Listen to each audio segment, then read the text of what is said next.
Hi, everybody. My name is Elizabeth, and today I'm going to be presenting on an analysis of CSPA gene in Vibrio paralyticus and Escherichia coli, unraveling the role in cold shock response. So, Vibrio paralyticus is a pathogen associated with seafood-related gastroenteritis. It is a gram-negative enteric pathogen, which means it resides in your stomach, and it is common. It is the common cause of foodborne illness in Asian countries, especially in Japan, because of their consumption of raw seafood. So it is usually found in warm climates within oceans, coastal waters, and estuaries, and it can be contracted, like I mentioned, with raw or undercooked seafood, including fish, crustaceans, and especially oysters. So some symptoms of infection include diarrhea, abdominal cramps, nausea, and vomiting.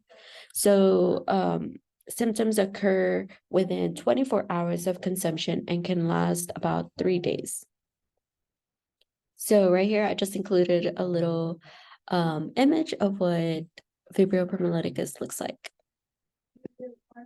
So Vibrio paralyticus outbreaks in the US have increased and has been recognized as the leading cause of gastroenteritis in the United States. The CDC estimates 80,000 gastroenteritis-related incidents that are reported annually. The more cases are commonly known during warmer climates, and this is because Vibrio paralyticus thrives in warm temperatures. So more reports are being made during the hot temperatures during May and October. So, interestingly enough, outbreaks have also been reported in colder areas like Alaska. So, Vibrio paralyticus undergoes stress when there is a decrease in temperature, and this stress response is known as the cold shock response, which involves changes in gene expression that allow for the survival in the cold. So here I just included a diagram that shows how many patients in Alaska were infected and became ill with oysters that were found in a farm and on a water farm where they stored the oysters. So they realized that oysters that were found in about 15 degrees Celsius were the ones that were causing patients to become sick. So Vibrio paralyticus expresses cold shock proteins during cold temperatures. So all bacteria contain cardinal temperatures, and what cardinal temperatures are, it's just a range of temperature in which bacteria can survive. So it can adjust a little bit depending on that throughout that range. So it has a minimum, an optimum, and a maximum. So temperature downshifts outside of this range trigger a cold shock response. So the cold shock response are just cellular reactions required for adaptation to a sudden decrease in temperature. And some of these cellular reactions include cold shock proteins, the synthesis of cold shock proteins, which are just the most upregulated proteins during cold shock response. So these proteins are part of the cold shock protein family, which consists of 9 cold shock proteins. These 9 cold shock proteins are named CSPA, CSPB, and all the way into I. So CSPA is actually one of the most studied and abundant proteins synthesized during cold shock, and it was initially discovered in E. coli. So the cold shock response mechanism is still not fully understood in Vibrio paralyticus, but 7 genes have been identified to play a crucial role in the cold shock response. So 2 of those genes are 1889 and 1888. 1889 was annotated to be the cold shock protein A. And 1888 is still considered a hypothetical protein because its mechanism is still unknown.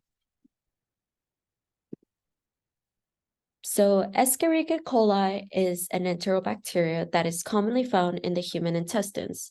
It is a gram-negative, rod-shaped bacterium that belongs into the Enterobacteriaceae family.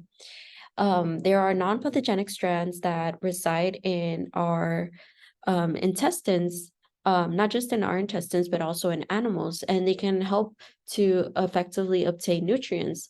And they can also protect from any harmful bacteria that they may encounter in your intestines.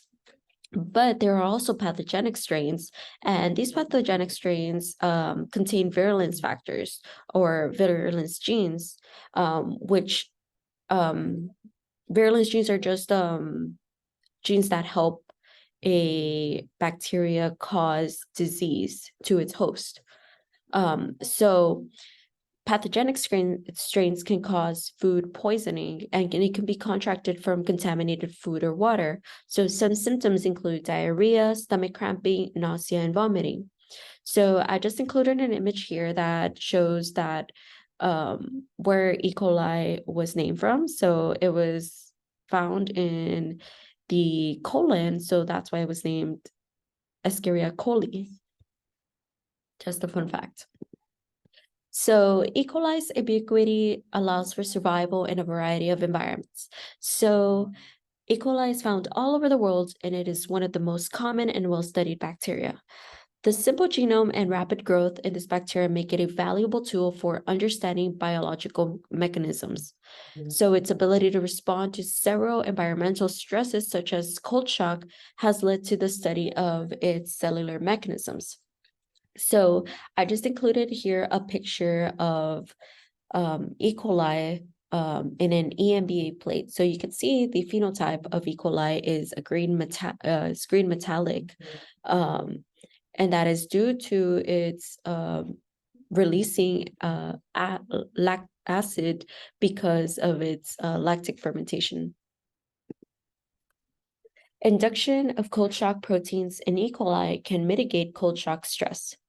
So when cells or bacteria are introduced in a cold shock environment, they undergo stress. So you can just imagine them as running around, trying to figure out what to do, like a little factory. So there's metabolic activity that starts to decrease. There's a lot of misfolded proteins, which lead to the loss of biological activity, and highly structured RNA can be formed. And one big issue with highly structured RNA is that it inhibits binding sites for ribosomes. So if ribosomes are not able to attach to these sites, then they're not able to translate, which creates a translational block. And if they're not able to translate, then that leads to a decrease in protein expression. So CSPA protein is introduced CSPA protein is induced to facilitate translation by unwinding secondary RNA structures and refolding into proper conformation. So it is also called an RNA chaperone because of its ability to do this. And then RNase R is an enzyme that also is induced in the cold, and it helps with degrading mRNA to achieve the appropriate cold shock protein and mRNA ratio. But RNase R also behaves as a helicase, which you may know is useful to unwind secondary RNA structures. So here we have a proposed diagram of the mechanisms behind CSPA and RNase R. So at the 37 degrees Celsius, we have mRNA that is in its normal structure, and it's easy for the ribosomes to attach to it and synthesize proteins. Meanwhile, we also have the CSPA RNA very unstable, and so its instability makes it not be able to get translated, and CSPA protein is translated just very minimally. So once cold shock is induced, when we're shifting the temperature to 10 degrees Celsius, the mRNA starts becoming very structured, and that's due to base pairing between itself within itself because of the hydrogen bonds between the nucleotides. So then we have translation that is being reduced because the sites for the ribosomes to attach are being inhibited.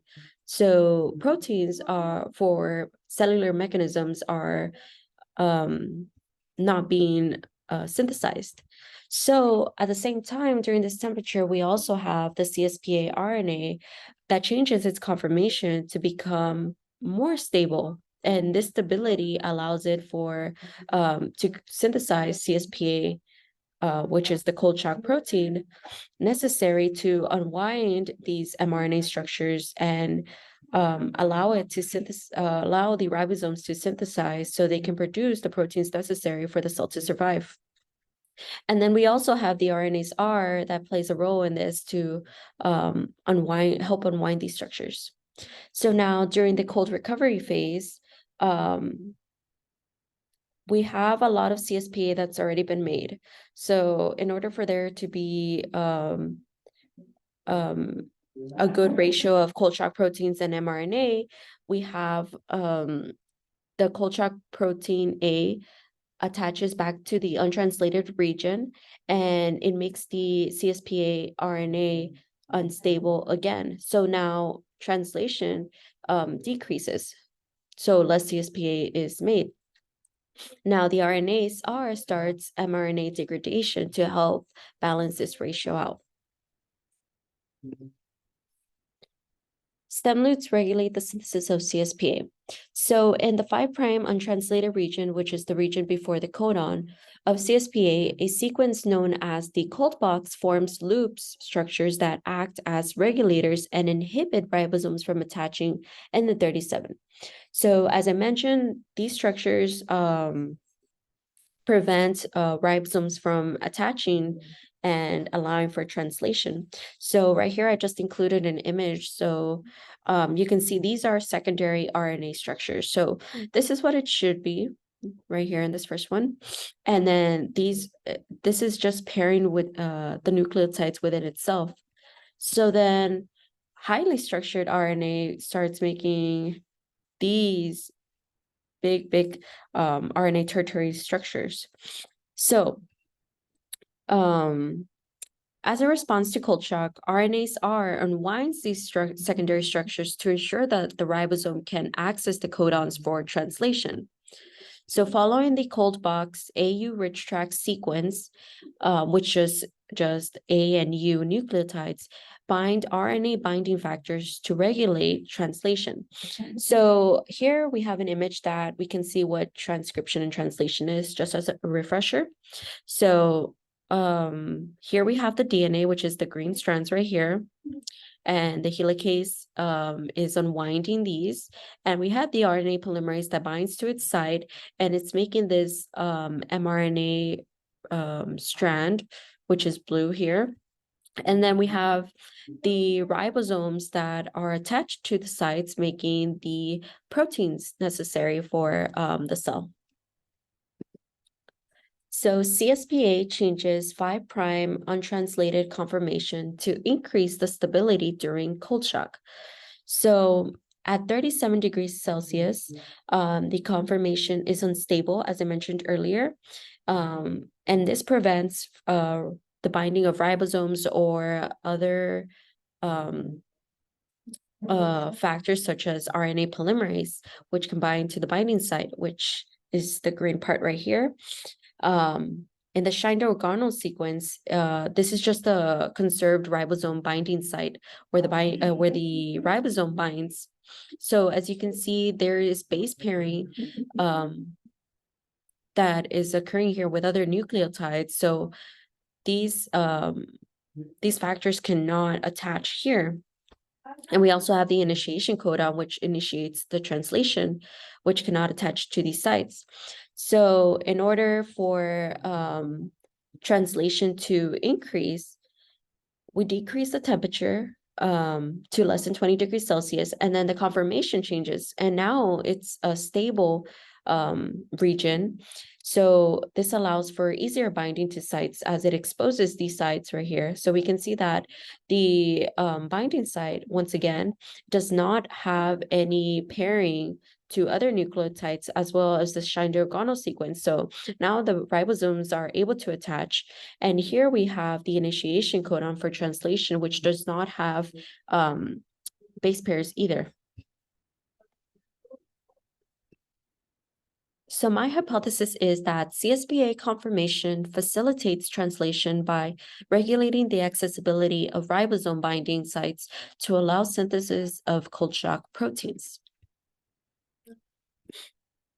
So conserved motifs in Vibrio pymolithicus and E. coli imply shared mechanisms for regulating the expression of CSPA. So primer extension experiments revealed that these 5' untranslated regions were similar in the CSPA gene. So we can see all of this is the 5' untranslated region, which were found to be similar. So within this region, many sequences along this region revealed similarities between those two bacterium. So as we can see, we have an AT-rich site, which is just A and T's sequences. And TGN's consensus is just a conserved sequence that is recognized by RNA polymerase. So the -10 site right here with the -35, this is just a site where RNA polymerase is able to recognize and attach to itself like a little phone, and then it initiates transcription when it reaches the transcription start site. The only problem is that the cold box, which is located right here after the transcription start site, it forms loops which prevent the transcription of CSPA. So the RNA polymerase just stops right there and it can detach. It can do whatever it wants, but it's not going to be able to go with transcription. So here we can see the loops that are formed in the CSPA gene in the cold box region. And they also included E. coli CSPB, the cold shock protein B in here. This is because all the cold shock proteins are redundant, so they all contain similar functions. The only thing is that CSPA is one of the most important proteins as it is made abundantly. So it is said that that is one of the most important proteins that are induced during cold shock. So CSPA structure influences its interactions with ribosomes. So as we can see here, RNA was first denatured at 90 degrees Celsius, and then it was renatured at either the 15 degrees Celsius or the 37 degrees Celsius conformation. So it was found that the mRNA structure that was most stable, which was the 15 degrees Celsius, actually demonstrated to be 35 to 70% more efficient at protein synthesis. So more mRNA was being made here because it's a stable structure, and then more proteins were synthesized in the cold. So the 15 degrees Celsius conformation exposes the binding sites in a loop which allow for ribosomes to attach easily, as we had seen in the previous picture.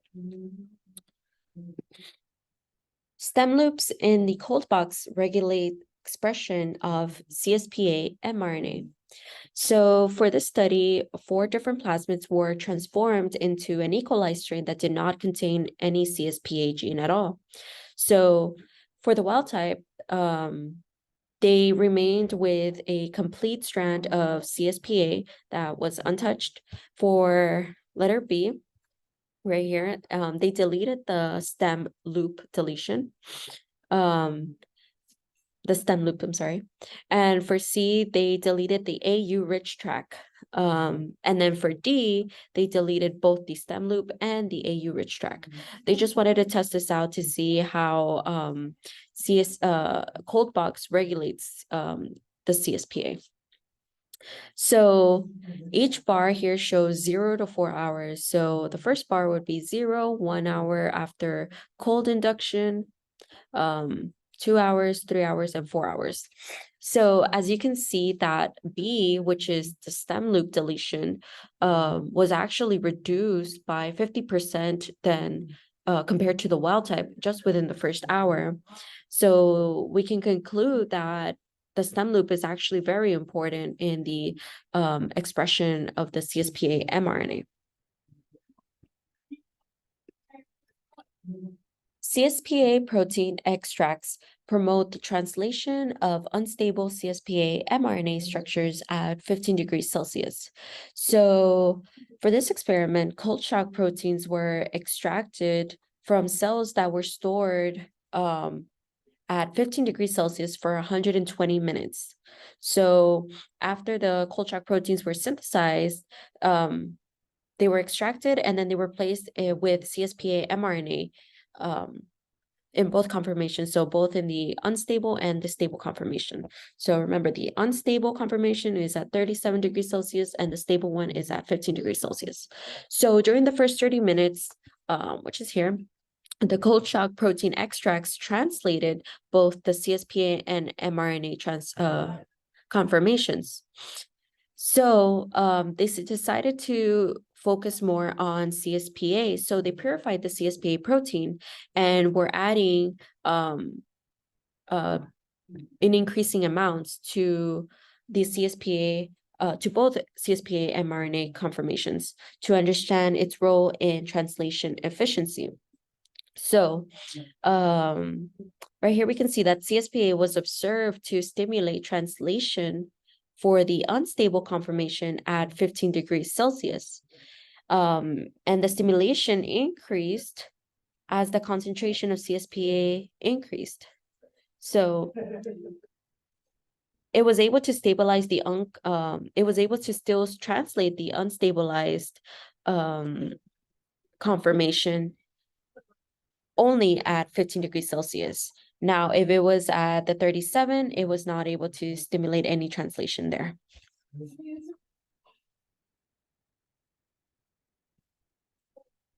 Conclusion and discussion. So Vibrio pyrmolyticus is a pathogen that causes gastroenteritis caused by consumption of raw or undercooked seafood. The ability of this pathogen to survive in cold environments is a motive for analyzing the cellular mechanisms involved in the cold shock response to develop better seafood safety measures. Escherichia coli, a common bacteria found in the contaminated food and water, is often used to study underlying biological mechanisms. Cold shock proteins, specifically cold shock protein A, are important factors in facilitating translation of mRNA to synthesize cold shock proteins. So collectively, these results support the concept that CSPA genes both play crucial roles in the cold shock response and can facilitate understanding the cold shock mechanisms in Vibrio pyrmolyticus. And these are my references. Thank you so much for watching.